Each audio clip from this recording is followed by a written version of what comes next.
People following the room. I just told Kelly right before I went live here that have a new question of the day. Yesterday, it was about pumpkins. Is it pumpkin season? Overwhelmingly, the answer was yes.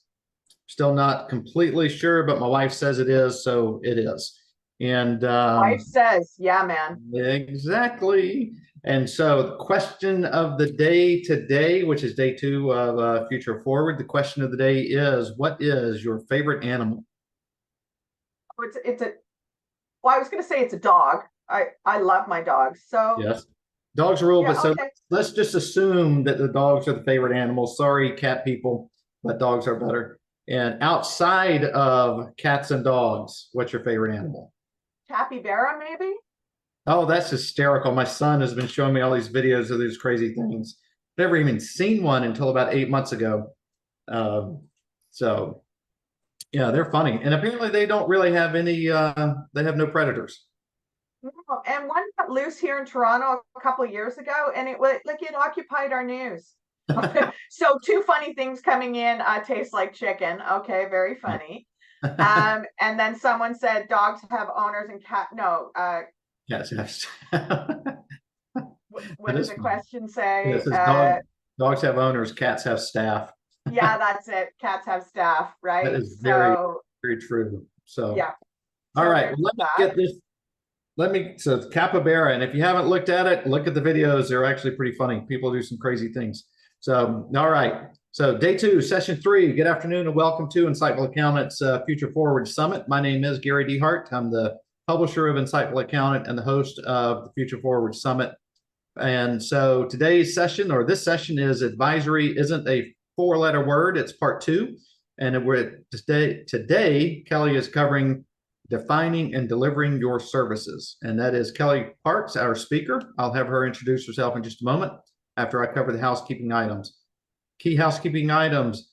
Yes, CPE are available or is available. And but you must be in the session for 50 minutes, 50 minutes, and you must answer at least three of the poll questions. We have a total of five. You got to answer three of them. And then we will be dropping the presentation deck into the chat. I'll also drop the link to our YouTube page into the chat, which is where the recording will sit. We'll also send you both of those in the follow-up within a couple of days. And that is the key. We do have a sponsor. We're not on their slide yet, but Kajabra Marketing for Accountants is the sponsor of this session. As we go through this, we'll give you the opportunity to just request some information from them. Kelly, that is all that I have. So it is all you. Thank you. Okay. So hi, welcome everybody, and appreciate you coming out today and for putting in your thoughts on animals already into the chat. I love an active chat, so feel free to pop questions into there. I like to be pulled off track and make sure that I am doing things that you want to hear and learn about. So feel free to ask questions and I will try to answer them as we go along. And if not, when we get to the end and I haven't answered a question, then please feel free to put it in again. That's fair game as well.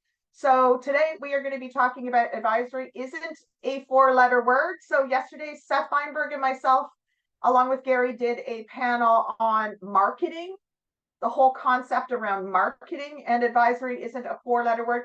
But today we're going to talk about defining and delivering your services. And so it is about easy for me to say, actionable steps to define what your advisory services can be, starting with simple to implement ones and how to deliver them in a scalable way. Advisory is not all about making your clients need you. Advisory is about empowering them with knowledge and information to appreciate you. Advisory is not telling your clients stuff. Advisory is all about listening to your clients, engaging with them on their wins and woes, and discovering how you can help them. So today's agenda is how to define your advisory services. It is, my slide advancer does not want to work. Examples of simple to implement advisory services. So I'm going to go down the whole rabbit hole of what CFO services are and how those relate. I actually give you examples of things that you can probably start doing now and getting charged more for, and stop giving them away for free. Just don't give your brain away for free. So examples of simple to implement advisory services and how to phrase things you may be doing now to monetize them, and how to build scalable processes for the delivery of advisory services, because this is an issue, right? If we're going to do advisory services, that's more one-on-one. That's us to them. How do you either hire for it, or how do you do it on a larger scale so that you're not back to just doing the billable hour for advisory services, or everybody leaning on you for them? So I'm Kellie Parks.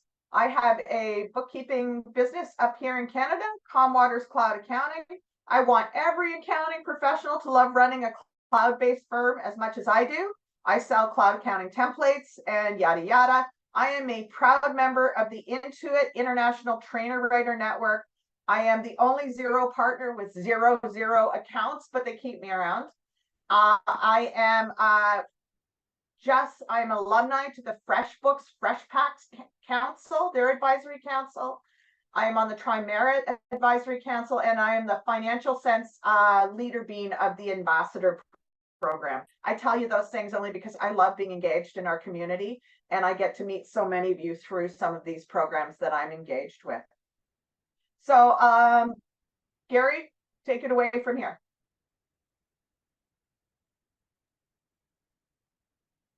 I'm gonna find my cheat sheet here. Ah, okay. Yeah, all right. So Kajabra Marketing for Accountants offers turnkey marketing solutions exclusively for accountants. Formerly Thought Leader Creative, Kajabra co-founder Janelle Sikora is no stranger to the public accounting space. Her agency has designed specific solutions to help firms grow their businesses and automate marketing processes. You're talking about processes just then. From getting more 5-star reviews and automating client and prospect communications to brand messaging and website design and development, Kajabra Marketing for Accountants is a full-service marketing agency designed to help you grow your firm without compressing your time.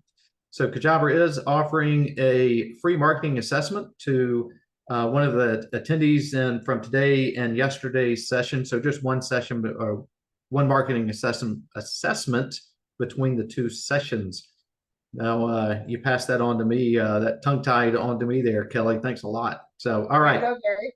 Yeah. All right. With that, thank you all for participating. And Kellie, back to you. Okay, so I actually have a saying around some of these marketing programs. Just because you can do something does not mean you will do something, and does not mean you should do something. I am a big believer in outsourcing marketing programs. So I'm seeing here that controller, fractional, CFO, extremely difficult to standardize and scale. Yep, I agree. We're going to talk about some tactics around that, but by the very nature of it, CFO work is, one-to-one. It really is a very personalized service, and the client does become 100% reliant. Please watch the session from yesterday on some of the things we talked about on managing scope creep when it comes to advisory work. So there were some ideas in Seth and my session yesterday on scope creep, managing it, starting with how clients can access you, and also really important, state clearly in your letters of engagement what it is that you are going to do. So Murph is back. Murph said yesterday, and he'll repeat it, accountants were ranked 8 in trusted professions. And I couldn't agree more. So I think sometimes we can take some of that language out of our marketing entirely. We don't need to put the word trusted in there. That is so implied in our business. Okay, so yeah, Kajabra. So what does great advisory start with? It starts with great financials. You are going to need to up your, whatever you want to call it, bookkeeping, CAS, which is client accounting services, you're going to have to up that game. So you can either do that within your own firm or by partnering with other firms. Specifically, I would think bookkeeping firms that are using top-notch bookkeepers, because you cannot have real-time insights or useful insights into the financials if they're a solid advisory services. And I realize that my internet has decided to be awash right now. So if it does again, hang tight. I'll be back. I'm going to hotspot my phone if I need to. Okay. So make sure that you are working with a solid set of financials. And so I also, okay. So you, no, I'm a little all over the map. I got thrown off by my internet dumping the game there. Okay. Great advisory also, as I mentioned a little bit in the beginning, is not telling clients that they need to increase their sales by 30%. So you've got great financials in order, and then you're advising the client at the year end, and then you say to them, you need to increase your sales by 30%. And this came, I had an accountant who 6 months after my year end was done, even though I had my financials to him as soon as I did that month reconciliation, I did not get my financials back for 6 months.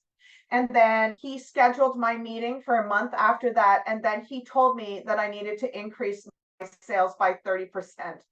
Well, that's a ding dong comment. I knew I needed to increase my sales by 30%. That's not useful. It did come out of financials, but it wasn't useful advice.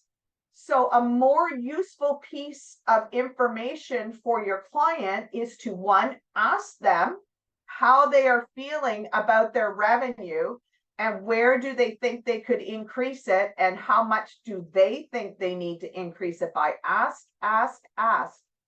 And then a more valid suggestion would be something along the lines of, you have room in marketing for an outreach program. Do you have a place or a person to start with that? How can I help you figure out a budget for it? So again, we've taken the problem that we've seen, we've asked them about it, and then we've asked them how they think it could be solved. We're not telling them how it could be solved. We're still asking them.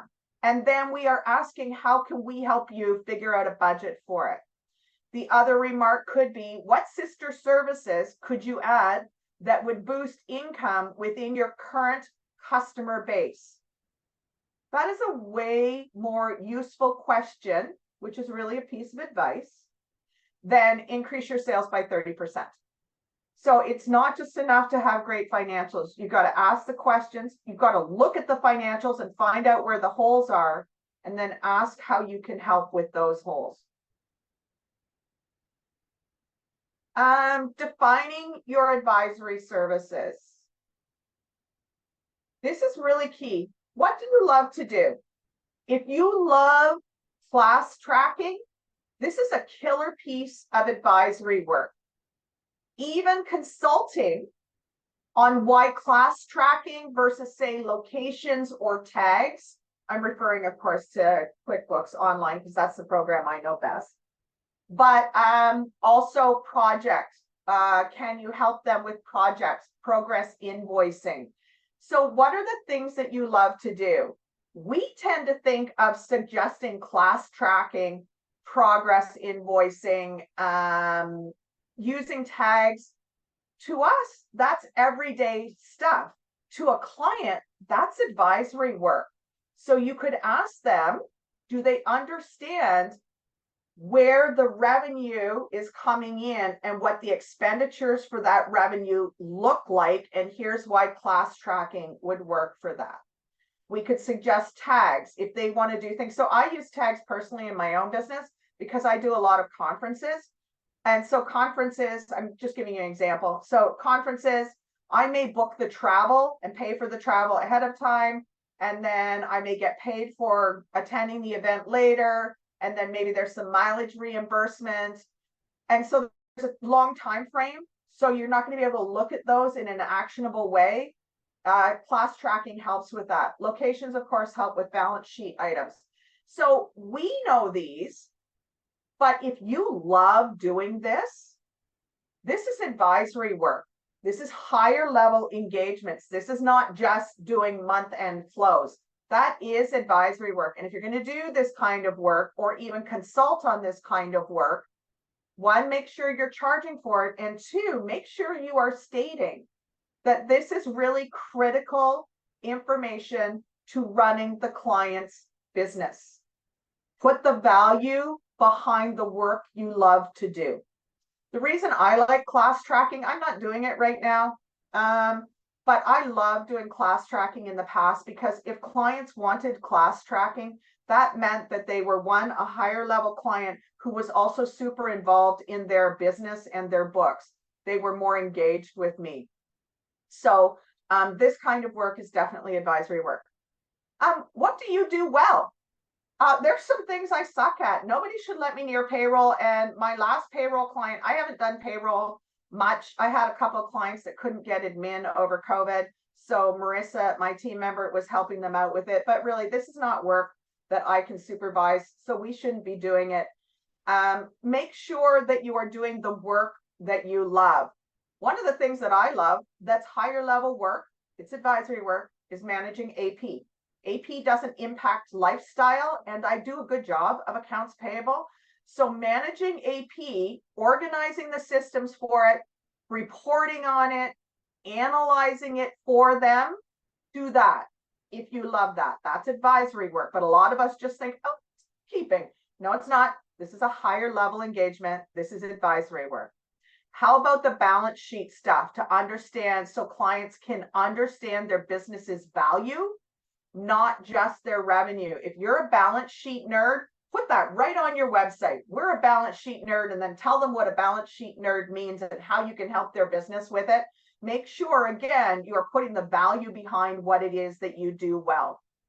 So I worked with, I'm a bookkeeper. I am not a CPA, but I worked with CFOs. I work with CFOs. And one of the things I do is prep the books for deferred revenue and help them clean them up for IPOs or sales or whatever, financing, whatever it is that they're doing. This may seem like bookkeeping, but it's not. It's specialized work, because I had an end run that I was getting the books ready for. I was advising hand in hand, and sometimes too, the CFOs, because my snoot was so deep in those books, and I was looking at all of the nuances of their books, that I was advising them and getting them ready. So one of the things to look for is, do you like cleaning up books and getting them ready for specialty things like IPOs or sale or special financing? That's advisory work. That is not the normal stuff of day-to-day client accounting services. And what are your clients asking for more help with? Do they have trouble understanding why they are broke, but they have revenue? Are they struggling to rein in payroll? Do they have way too many subscriptions? Managing office fees and subscriptions can be advisory work, and it can all come easily from you if you make sure you have the chart of accounts set up properly, and then run a specialized report on that. I'm going to get to reporting as advisory. Run a specialized report on that. So you don't even have to share that report if you don't want. You can hoard it a little bit and then say to them, hey, I happen to notice that you have these subscriptions. And then ask the question, are you actually using those subscriptions? And not, are you just using the subscriptions? Are they adding value to your client's business? That's advisory work.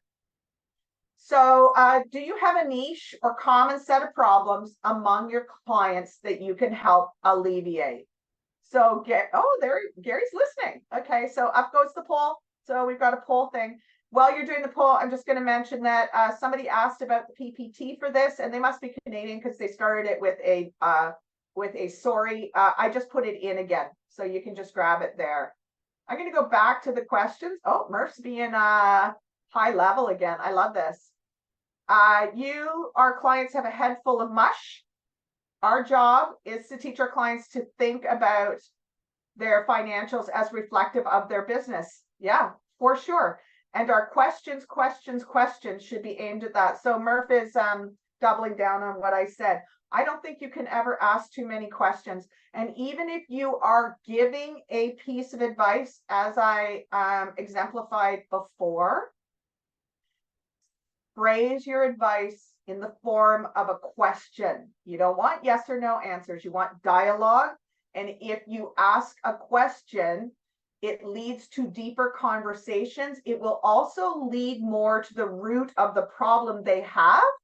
And the more deep the problem is that you can solve, the more they are willing to pay you to do that. Okay. So poll question. Okay, so 68% of you have a niche or common set of client problems. We can speak to this in a minute when I talked about scale. If you have a niche, scaling your advisory work is much easier to do. And I'll talk about why in a few minutes. So I'm going to give you an example in my world. For a while, in my previous iteration of my bookkeeping business, I had a niche of restaurants. So then I had a series of custom reports that I created for all the restaurants. I saved them as bookmarks so I could put them across all of my QuickBooks files, but that's a whole other topic. And I just went off topic with the bookmarks in the Chrome. So I self-belled there. These reports were very defined for COGS.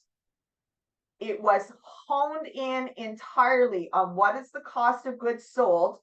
And we did a percent of income report for all of those clients. If you have clients that have big marketing spends or their cost of goods sold is super key, then yes, this is advisory services if you do a COGS report and a percent of income. And here's what we caught a number of times.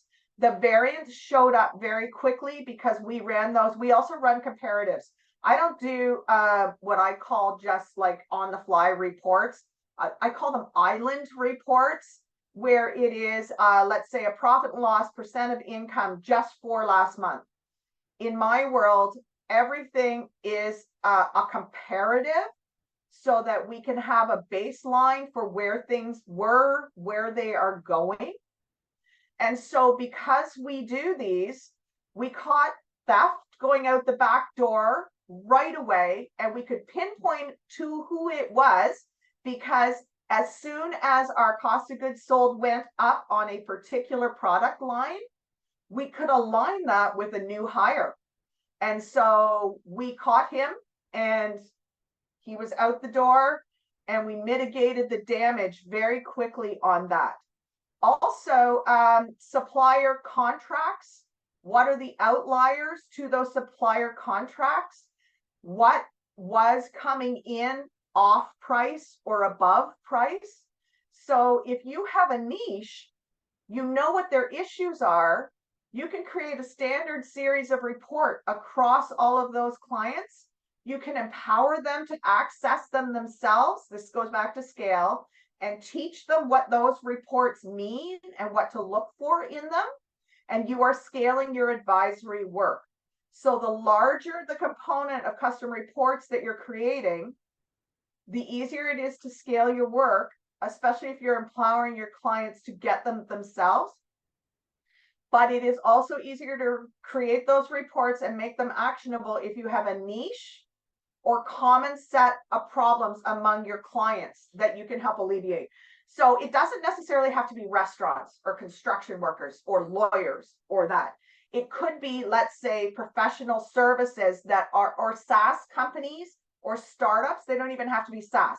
Startup companies that their end run is to do an IPO. That can be a niche, because then you need all kinds of specialized reporting, and the problems are the same for them. You can advise them intelligently. Also, you can start to put some of your marketing into action on that. So what are some simple to implement advisory services? Okay, so today I'm having problems speaking clearly. As I mentioned, reporting is super easy to pick off. but make sure that your clients don't always need you for those reports. I create custom reports in groups for my clients that they can access in real time without me. So creating the reports is the advisory work.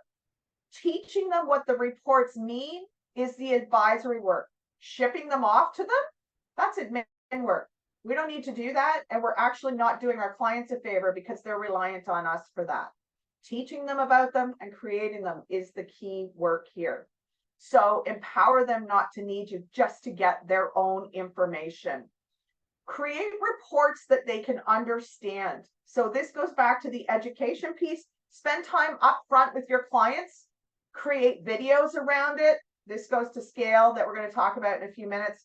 Create videos that are across the board or asynchronous so that they're just for that one client, but they have access to it all the time and you can deliver it when it works for you, or create the video when it works for you.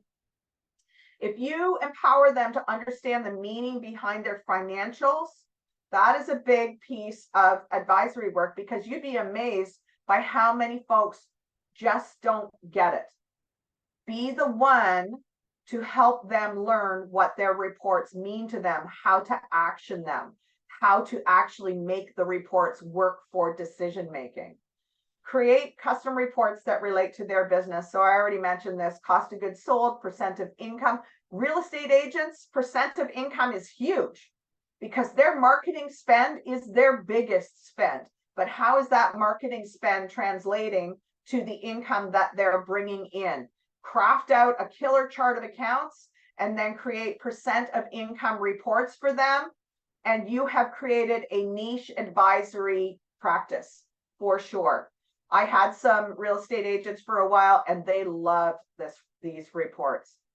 So does the client loan, relating to their business, does the client loan money to their company? Create a report so they know every moment where they stand on it. Does the company have a big spend area? So for example, a SaaS company, it's going to be their web hosting. They need to keep track of what that web hosting looks like. Create reports for all of the problem areas or key areas of their business. So I realize this does not sound like rocket science to us because that's what we do, but it is not the everyday stuff to our clients. So do it, but tell them you are doing it. Tell them why it matters. Put your value prop front and center behind the work that you're doing. I just said front and then behind. That didn't make any sense. Make sense in what you're talking about, Kelly. Come on. Make sure that you market it properly and make sure that you charge for all of this. This is not the stuff of $500 a month engagements. All of this custom reporting, all of this training and the teaching them what to do, this is going to have legs for them on what you are doing for their business. Okay. So you can also create reports for things they don't even know they need. I have a series of insurance reports that I do. We had a fire for our business. It burned to the ground. I learned everything I never wanted to know about co-insurance. So this is messy, under-evaluated stuff. People do not pay attention to what's called co-insurance. You can go Google what co-insurance is rather than me going off topic. Stay on topic, Kelly. Once you let them know you can provide these, it's a powerful discussion. You don't have to know all about co-insurance. What you have to know is what financials matter for co-insurance. And then you can partner up, which I'm going to talk about later, with people who provide great advice on co-insurance based on solid financials. With a little lift, you can easily put these reports into client books and have them access them. So this speaks to scale again. Create custom reports for this and put it across your clients and tell them you got their back on their insurance financial reporting. So find the things that are slipping through the cracks. So keep an ongoing collaborative document that covers what their year looks like. Let's just open this up. So this is a collaborative document that I share with my clients. They can have all the input they want on it. I don't do taxes, so this gets shared out with the accountant so that everybody is on the same page about what is happening in a business. This is advisory work because I know more about their business very often than they do, or I'm keeping track of it. So maybe it can include stakeholders, the company information so that it is front and center for everybody to have. How many, I wish I could do a poll on this. How many clients call them, you, looking for their own business number? This was a thing for me. I solved that problem by giving it to them in an easy to access place. So this goes into the shared portals for us. They don't need to call me for their, I'm in Canada, for their CRA number. What's their company information? What are the interrelated businesses? What are they doing? What services are they providing? Are they a market leader? Are they suffering? What's their tech stack? Share their tech stack, not just back to them, but also at the year end for taxes or whatever it is that you're going to do. Again, I don't do taxes, so this is a great one for me. Short-lived. I create this document once and then I just add into it as things change over the years. What is it that is going on in the company so that you have, do you ever, that's not proper. Do you ever come to the year end and you're like, I know I had some thoughts that I wanted to share with this client, that I wanted to share with an insurance agent, with their lawyer, with their accountant, with their banker. What are the things I wanted to share? This is where I keep those notes. This is where I keep track of the things that have been happened over the course of the year, rather than trying to come up with them all at year end. So details and notes were still in there. More details about the company related more to the financials rather than just details about what's happening in the company itself, perhaps. Any other notes of things that are maybe not going to be on the books? They're not going to be obvious to any of the other professional services that your client may require or other stakeholders. What are the intercompany transactions? If there are any, are there semi-related companies that perhaps an owner is involved in? And what are the next year's goals? So this is advisory work because this is very useful to your client. And again, it's scalable. Create this so that you can put this out across all of your clients and just update it as the year goes on. Create a template for it. The next year's goals, I know what they are, because the other thing I'm doing that is part advisory service is I have a year-end satisfaction survey.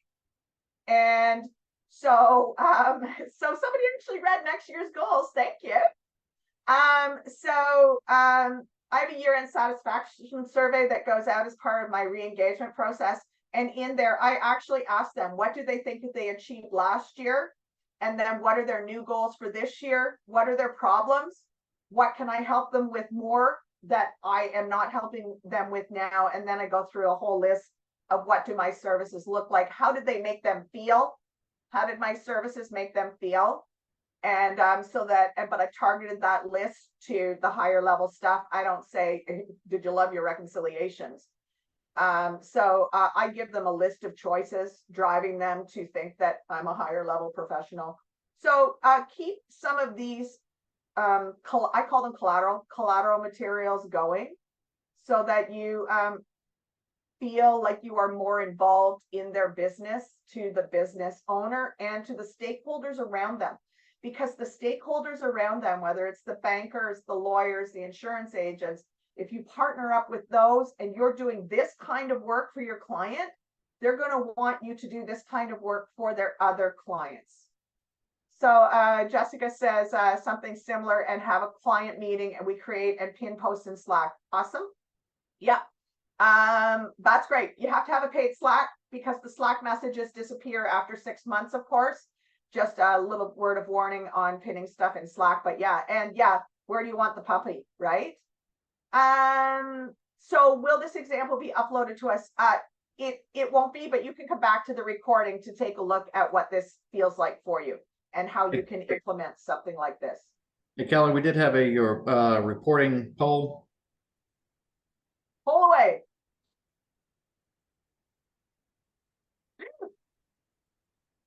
So do you offer custom reporting? No, just the standard ones. Yes, reports tailored to the client using the native, I can't read the whole thing, accounting program reports. And yes, we tailor reports using a robust reporting app.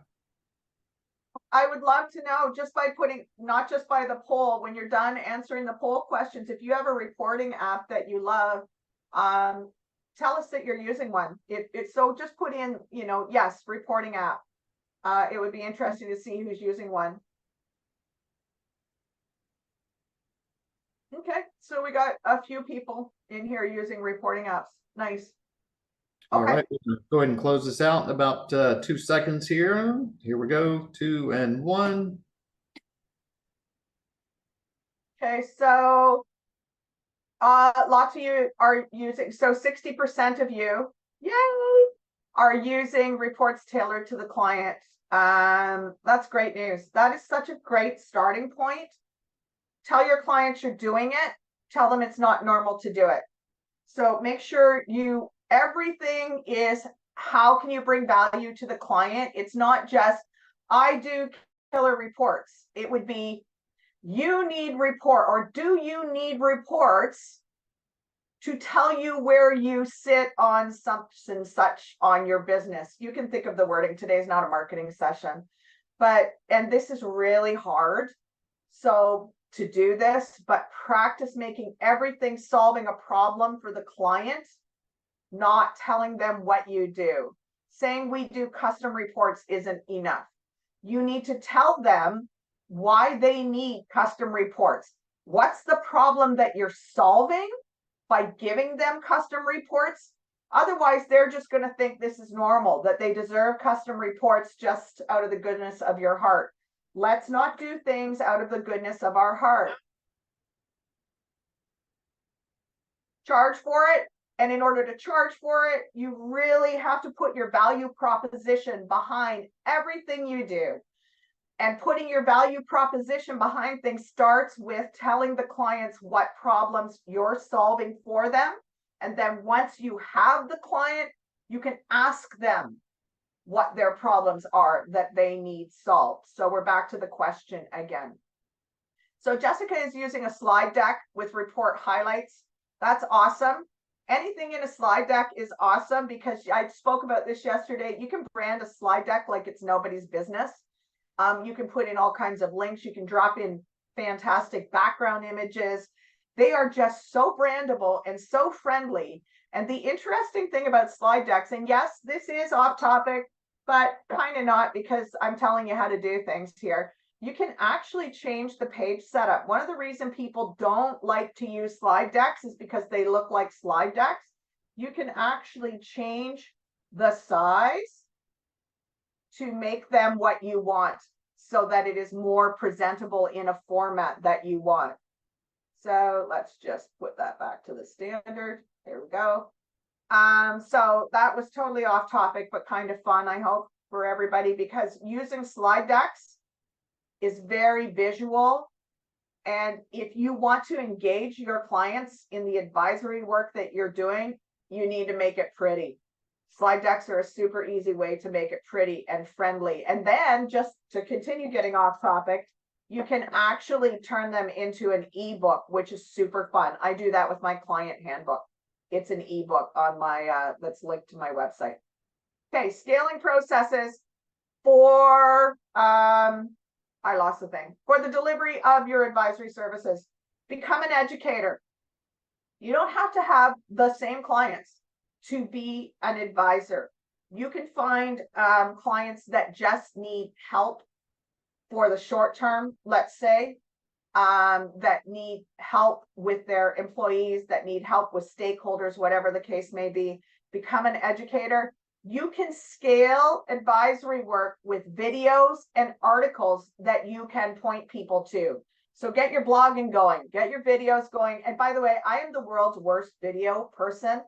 I completely suck at it. I see some of my friends and I'm like, I am never going to be like them. And then I stop comparing myself, because yeah, I am going to be like them. But what I am doing is doing it. It doesn't have to be gorgeous. It has to be consumable. It has to educate someone on a problem that they have. So just start getting those videos out there, and that is scalable because you don't need to be present for it. I also do it asynchronously. So I'll do a Loom video, send it to my client when the time works for me, advising them of things or showing them things that I found in the file that I think are a little bit wonky. If you are going to do videos, I mentioned this yesterday, please lock them down with a password.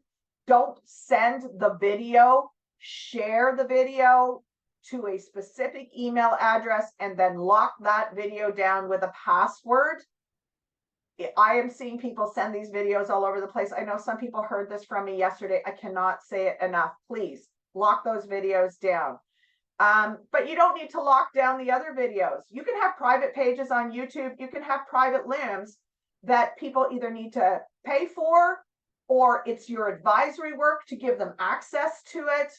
You can do hidden pages on your website. I have hidden pages on my website. They're private.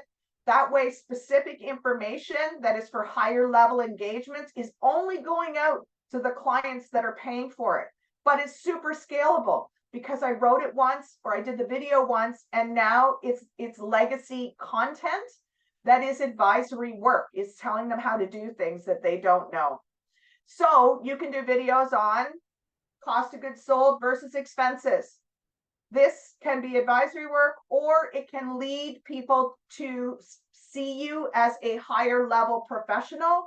The higher they view your professionalism, the more they're willing to pay you, the more that they admire your brain. So you can do videos that explain things in accounting just to elevate yourself, not simply as advisory work. What it's going to lead to is advisory work.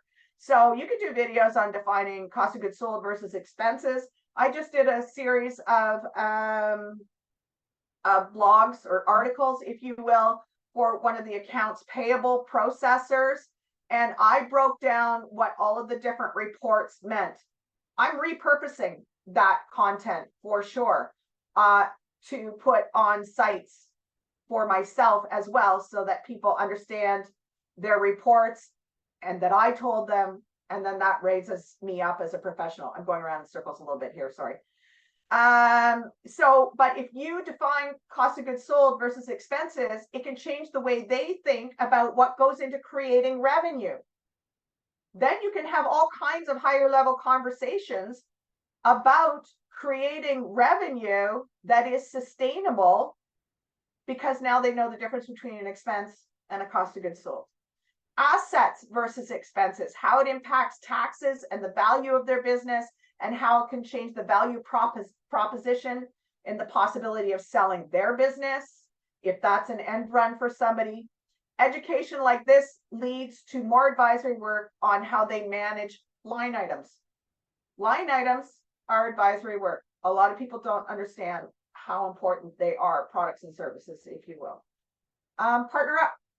Insurance, financial advisors, lawyers, I already mentioned this. It's advisory if you can help them with other issues in their business and have meaningful relationships with people you trust to help your clients, which I already mentioned, leads to higher level work coming back to you, because those other professionals are going, hey, wow, look at what Sarah is doing over here for her clients. This is not normal. This is great stuff. I want more of my clients to have that. So partner up. Create an FAQ library. So these are the facts and questions library.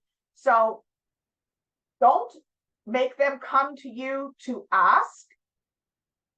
So create this library of, I also have a client guide that I give to them, which I think raises my professionalism somewhat, because I have guided them through the process of how to work with me. In there, the long version has a glossary. It's got all kinds of other goodies. The short version has the security processes that I have in place for them. It has how to communicate with me. It has the links back to how to use the apps and why we're going to use the apps that we're going to use. It teaches them how to work with me in my practice. I use Financial Sense for everything, communicating with the client, 90%. And so I need them to know how to use that. I have empowered them right from the beginning to work with me without them guessing. It makes them confident to call me because they know when they can and when they shouldn't. It lets them know when to email me. It lets them know when to chat with me in FC rather than other things. It keeps them from texting me. So they feel good about contacting me. That's advisory. Making sure that your clients are comfortable with you, because then they're going to call you to ask you questions rather than just wing it and go to the bank without you, or hire or buy a truck or whatever it is they're going to do without even talking to you, right? Create an FAQ library. How to work with you, how to book with you, put your booking links in there, how to book with your partner advisors, put in app questions, empower them to feel confident in the apps you use alongside them, define the reports. So this is all the FAQ. What does a profit and loss percent of income mean? Why should reports be comparative? All of these things, even if you're going to discuss them in your initial meetings, you've got a place to go that's visual for them to see as well. And then create processes and systems that you can implement for your small, medium businesses. I have one for hiring. I have created a system for them for hiring. Again, I'm done with payroll again. But my clients are going to have employees. And every time they bring on an employee, it's going to involve me somehow, because they're probably going into the technology. They are going into DEX for expense reporting. Maybe they're going to need to use QB time, whatever it is. I have created a resource for my clients to customize to give to their employees. I only had to create it once, and then they can change out whatever they need in it. So let's just take a look at it. This is a single source of information for them. So hello there and welcome. Can you be your bookkeeper? Yada, yada, yada. We need to get you, and then there's their other point of contact, Silly Sally. We need to get you set up. In Canada, we need the TD1 that gives all of the income information, how much we're going to deduct from them, all of the vital information that we need about that employee. There's a link to it in the form so that the employee can go straight through. I'm not going to say go to the CRA site and grab your TD1. I'm actually going to make it easy for them to do so it gets done. That's one of my favorite sayings, make it easy so it gets done, so that they can go straight through and grab that form. And then we are going to tell them how to get it back to us, how we're going to communicate for payroll, who their person is that they need to, how they're going to get paid, how they're going to track their hours along with a video. So this isn't for me. This is for my clients to then customize and send out. All of their employees are going to need to know the compliance measures for expenses, and then how to get their expenses recorded and how to get paid for them. What's mileage going to look like? What are travel expenses going to look like? These are all the things that drive our clients and us nuts. This is advisory work. You have given them, you have made this so easy for them by providing this resource, and you only have to build it once. And then you can scale that out. I just sounded harpy there. I'm sorry, I didn't mean to be so harpy. So in summary, define your advisory services and then implement those simple advisory services. If you don't have any of these in place, start with the simple stuff. If you have them in place, but you're not charging properly for them, get your value proposition going behind all of this, and then start charging for it. Create scalable, non-client accounting services processes. So if you do something really well, let's say you are a technology geek, because lots of us are, and you know how to use Zapier. Teach your clients to use Zapier. It doesn't have to be accounting. If you anyways, let's just leave it at that. Or let's say you love Google. I actually do Google training for my clients. So I love Google. That's advisory services. It's educating. It doesn't always have to be client accounting services. What we want to do is keep them in our world and get them to pay us for stuff. So advisory is not telling your clients stuff. It's about listening to your clients, engaging with them on their wins and woes, and discovering how to help them. It's not about making your clients need you. It's about empowering them with knowledge and information to appreciate you, to value you, to pay you more. Okay. I'm 1 minute over, Gary, but I would say that that's not bad, right? For Kellie Parks, that is on time. Right? Yeah, that's pretty good. I have a couple of questions in here. So actually only one. So we're not on fire with the chat like we were yesterday. All right. I hope either what I'm saying is making sense. And that's why we're not on fire in the chat. So if only hear clients babysit their employees, it drives me crazy. Yeah. So there's problem.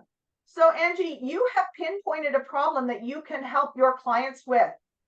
Clients are babysitting their employees. How can you empower your clients to empower their employees? Then you can charge that slide deck I just showed you. I charge my clients for it. They don't get that for free. Even though it benefits me in the long run, I charge them for collateral material like that. I charge them for helping them with things like employee issues. Thank you, Sharon. Thanks, Murph. And can you give me an example of how you train your, do I have a minute to answer questions, Gary?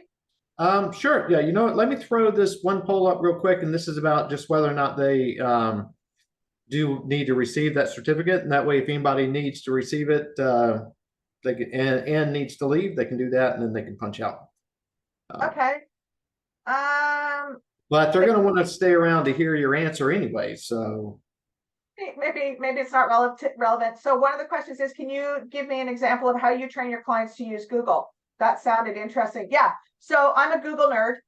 And I use Google in all kinds of different ways that a lot of people wouldn't think of, including all of my client collateral. As I've mentioned, lots of people do this, but lots of people don't. Oh, I said do.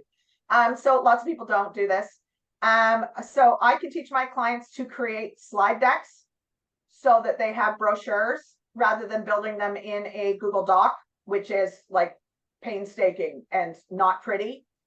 So that's some Google training. I train my clients on using Chrome properly. So in my case, it would be how to use bookmarks and folders and how to create identities so that they can work seamlessly. That's a whole other topic, but just to give you an idea, I empower them to use Google properly. I also give my clients a Chrome browser that is tricked out for them for accounting so that they can access all of their reports through bookmarks and folders so that they don't have to go into reports necessarily in QuickBooks.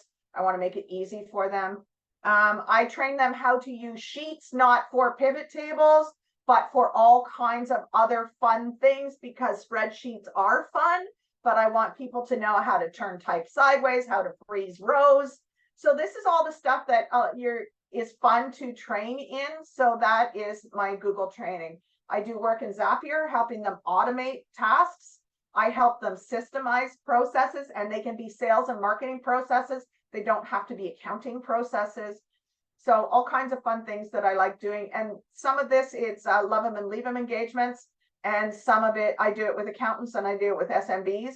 And some of it is ongoing for my own clients. So right now, anyways, I was about to go off topic. So it sounds like each month is different. So do you do any retainer billing, or is it all different? Okay, so that is a really good question.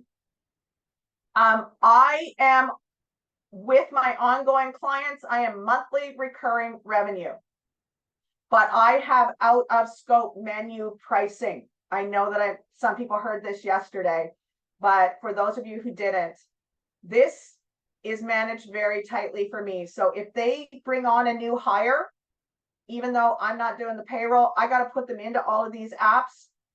As soon as they hire somebody, then that is a charge that goes out to them for me to do something. This is how I'm managing scope. So yes, my billing is different every month, but my monthly recurring revenue is the same.